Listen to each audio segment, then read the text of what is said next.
बातमी येथे राष्ट्रवादीच्या विलीनीकरणासंदर्भामधली पवारांच्या पक्षाकडून विलीनीकरणावर आता नो कमेंट्स अशी भूमिका घेण्यात आली आहे। विलीनीकरणाच्या विषयावर बोलायचं नाही असं आम्ही ठरवलं असं पवारांचे पक्षाचे प्रदेशाध्यक्ष शशिकांत शिंदेंनी म्हटले।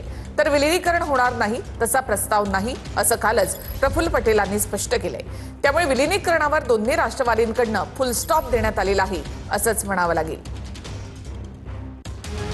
अजितदादांच्या मृत्यूनंतर पवारांच्या पक्षाकडून विलीनीकरणाची चर्चा होणं ही दुर्दैवी बाब। विलीनीकरणावर माध्यमांमध्ये बोलण्यापेक्षा आमच्यासोबत चर्चा केली असती तर आम्ही त्यावर काहीतरी भूमिका मांडली असती। आता दोन्ही राष्ट्रवादींचं विलीनीकरण होणार नाही तसा प्रस्ताव आला नाही। अजित पवारांना आदल्या दिवशी फोन केला, यात माझा काय दोष? आम्ही आमच्या सहकाऱ्यांसोबत बोलू शकत नाही का? मला आणि तटकरेंना टार्गेट केलं जातंय। राज ठाकरेंना आमच्यामध्ये पडण्याची गरज काय? नरेश अरोरा यांच्यावर संशय घेतला जातोय। आरोप करणाऱ्यांनी पार्थ पवार यांना विचारावं। दादा असताना तुम्ही एकत्र येणार होता, आता सुनेत्रा वहिनींच्या सोबत जर तुम्ही एकत्र येणार असाल तर सुनेत्रा वहिनींना तुम्ही सगळी सूत्र देणार का राष्ट्रीय अध्यक्ष? हे आता मी याच्यावर काही कमेंट्स करणार नाही, नो कमेंट्स। आता याच्यावर आम्हाला एकत्रीकरणाच्या संदर्भामधला कुठल्याही प्रकारचं भाष्य करायचं। आता या विषयावर कुठल्याही प्रकारची चर्चा माझ्याकडून होणार नाही, नो कमेंट्स।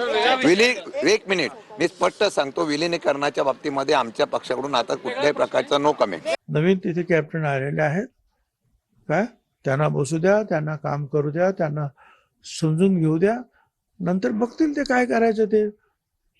आज आमच्या समोर हा विषय खरोखरच नाही। अगदीच माझ्या समोर जर तुम्ही सांगितलं हा विषय काय आहे तुमच्या समोर, तर त्यांनी ते स्थिर स्थावरपणे व्यवस्थित बसणं आणि त्यांची राष्ट्रीय अध्यक्ष म्हणून निवड करून घेणं हा आमच्या समोरचा असलेला प्राथमिक अजेंडा आहे।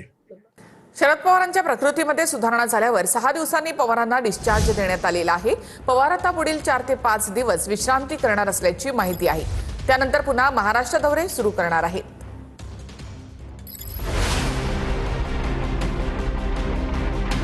शरद पवार यांच्या प्रकृतीत सुधारणा झाल्यानंतर 6 दिवसांनी पवारांना डिस्चार्ज देण्यात आला। खोकला आणि कफचा त्रास जाणवू लागल्यामुळे बारामतीमधून शरद पवार यांना उपचारासाठी पुण्यामध्ये आणलं होतं। पुण्यातल्या रुबी हॉल रुग्णालयाचे डॉक्टर परवेज ग्रँट यांच्या देखरेखीखाली त्यांच्यावर उपचार सुरू होते। पवार आता डॉक्टरांच्या सल्ल्यानुसार पुढील 4 ते 5 दिवस पुण्यातल्या घरी विश्रांती करणार असल्याची माहिती आहे। रुग्णालयातून खाली आल्यानंतर शरद पवार यांनी व्हीलचेअरवरून उपस्थितांना हात दाखवून ते ठीक असल्याचं सांगितलं। आज मला पुष्कळ खुशी झाला आहे की Pawar saheb is doing well.